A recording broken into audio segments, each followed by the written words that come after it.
Good afternoon, friends. I just wanted to jump on. I really have been thinking a lot about it, and I want to start talking about dreams, obviously, a lot more on here, and a lot more about a lot of things. But here we are. We're going to start here.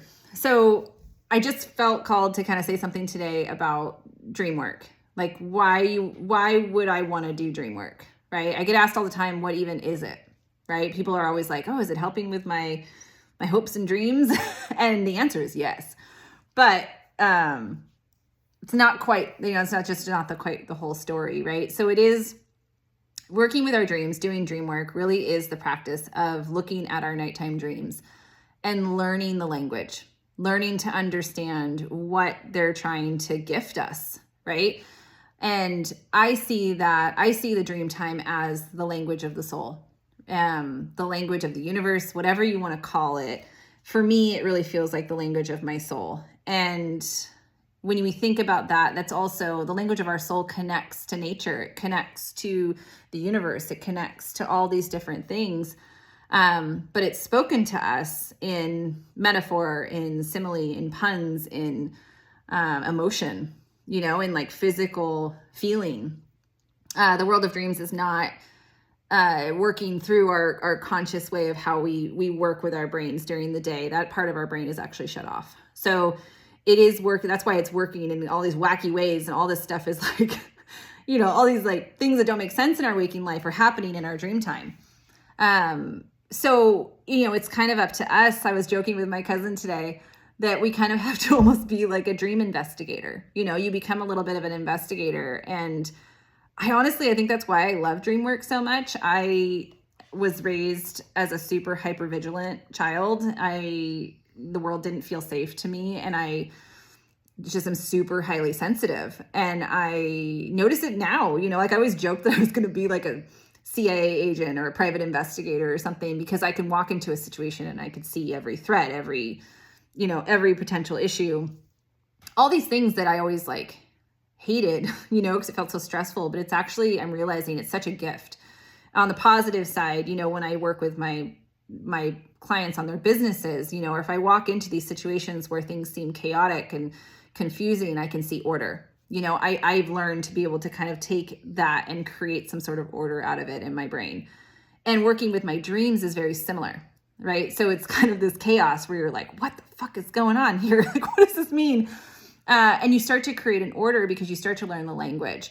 So when we work with our dreams, I believe that we are being shown a gift. We're being shown something that needs to come to the surface, that needs to be healed, that needs to be addressed, that needs to be looked at, that needs to have an action taken on it, whatever it might be, whether it's a way, a way we have a belief about ourselves, about our lives, a connection, a relationship, a situation in our lives, all these things from the inward perspective. And it's giving us this visual, almost like a play at night, to kind of work through that and offer us solutions.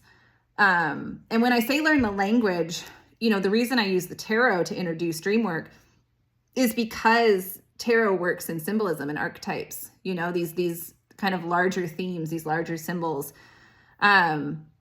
that we're all going to see something different because we all have a different relationship to how we see the world. You and I might look at the same exact card. We're going to see something different because of our core beliefs, because of our experiences in our lives, because of all these things that make us us in that sense, right? We're all going to see something different. So our dreams are so unique to us. That's why nobody could ever tell you what your dream means. That's why we don't do dream interpretation, right? There's going to be layers to the meaning of everything. You're going to have these archetypal, more collective layers to any dream, but then you're going to have all these layers of personal with them. So to make this as short as I can, when we work with our dreams, and this is what I have found, is that I'm learning my own language. I'm learning what my soul's trying to communicate with me. That is all in purpose of finding my highest good in this life. It's all in purpose of serving me to grow in my consciousness, in my physical body, in my relationships, in all these different ways. It's showing me what I'm afraid of. It's showing me what I don't want to face. It's showing me what I do want. It's showing me all these things, right? But it's up to us to do that work, to understand. So that's why having someone to help guide you through the dream and look at the dream in all these different ways, and ask the right questions, to look into the body. I personally do somatic dream work. So I feel like, the body's going to inform so much about our dreams. That's really, really, really good information, really important, right? So it's teaching us kind of to use our imagination, our intuition, and our physical body, amongst other things, to kind of understand and trust in ourselves what those messages might be, and then to actually go into our lives and take that action so that we can change a situation or expand or whatever it might be. And the beautiful thing that I'm noticing about this, for the last 4 or 5 years, I've been so in this world and I've led my life by my dreams. But what I'm really starting to notice, and this is where it gets like crazy fucking magical and cool, is not only does your dream world expand when you pay attention to it, and the possibilities are beyond amazing and magical.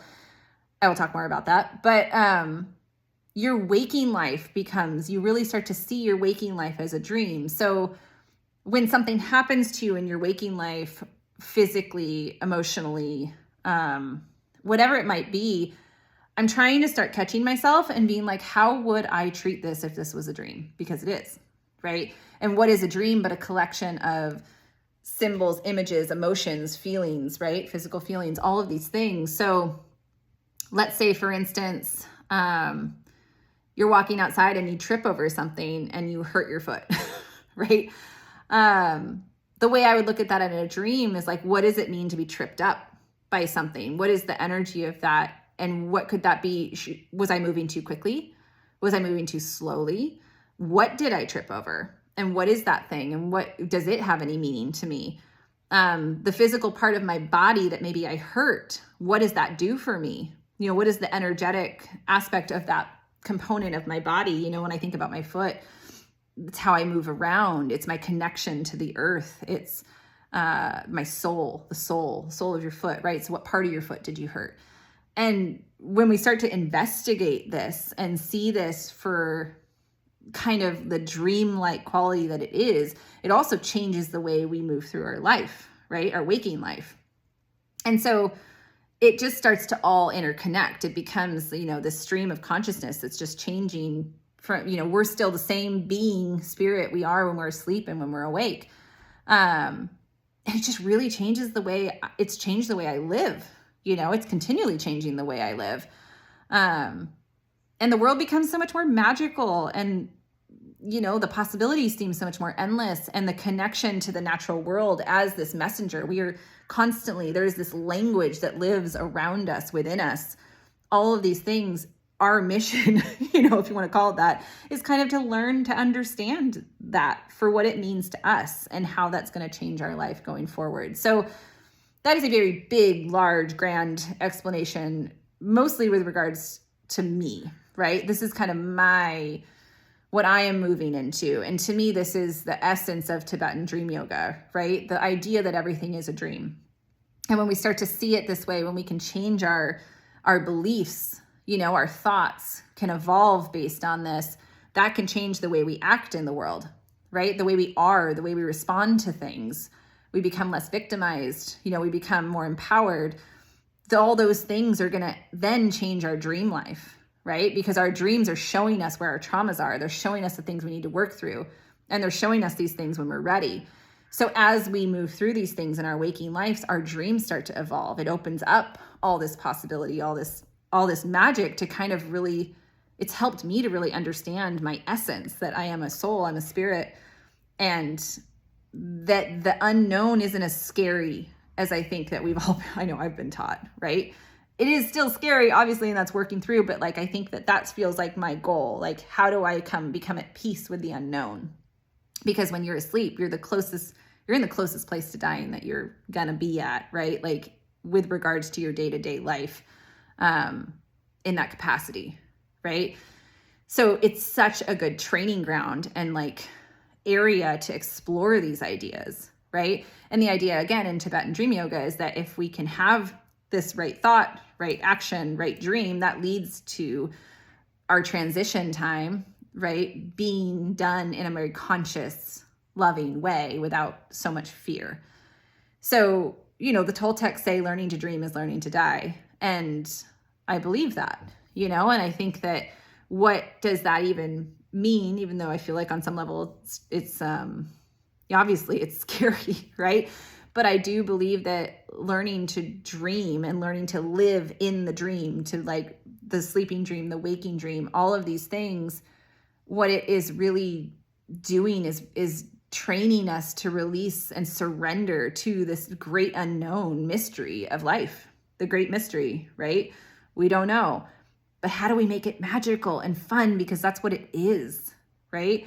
We've been trained to not see the world in this magical way. But it is. I believe it is. So coming full circle, why would you want to work on your dreams? Well, if to me, do you want to lead a more magical life? Do you want to lead a more empowered life, a more connected life, a life that is full of so much meaning, and just a different way to holistically look at your well-being? There's just so many layers. So this is the tip of the iceberg, y'all. It's a lot. Oh God, I've already talked for 12 minutes. As you can see, I don't do anything. I don't know if I can get on here and talk about this for 30 seconds. I will practice that. But if you made it this far and you're intrigued, always know you can reach out to me. This is why I use dreams ideally to work with my clients on their businesses, on their lives, whatever it might be, connecting to their body. The dreams are just such an interesting and amazing doorway into those things. So if you've been curious, let's talk. If it's not for you yet, that's cool. Thanks for joining me in my excitement of it, because I'm excited. I hope everyone has a great day and doesn't have the allergy situations that I have going on from these 90-mile-an-hour winds. You can see the swollen eyes. It's real fun. All right. I love you all. Mwah. Bye.